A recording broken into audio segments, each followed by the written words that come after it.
د نیوز پریس چینل لیدونکو السلام علیکم ستړي مشه په موکړه تازه لاندو مهمو خبرونو ته رئیس الوزرا وايي د بندیزونو پر ځای د خبرو ته لار پرانستل شي.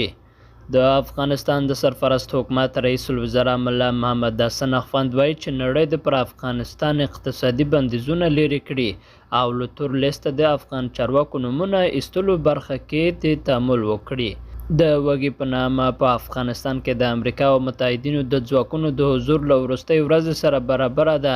سرپرست حکومت له افغانستان نه د امریکایي ځواکونو د هغو ملګرو د وتلو لومړۍ کلیز په مناسبت د باګرام په هوایي ډګر کې ځانګړي مراسم چمتو کړي وو.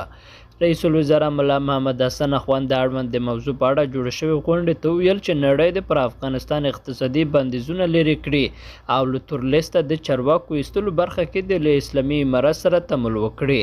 هغه وایي اسلامي امارت هم له نړۍ سره هر ډول تعامل ته چې په هغه کې اسلامي نظام ته صدمه نه وي چمتو دی.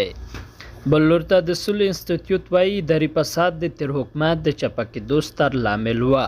د امریکا د سولې انسټیټیوټ له افغانستان د امریکایي ځواکونو د وتلو د یوه کلن کېدو په تړاو یو مطلب خپور کړی دی. په مطلب کې راځي چې د پخواني حکومت پراخ فساد د ړنګېدو او د افغانستان د اوسني وضعیت اصلي سبب دی. د دې انسټیټیوټ په راپور کې راځي چې پخواني حکومت د فساد پر وړاندې د مبارزې چیغې وهلې خو نه یوازې دغه ناوړه پدیده کمې ده بلکې ورځ تر بلې ډېرې ده او ان د دې سبب شو چې پوره یو حکومت له منځه یوسي.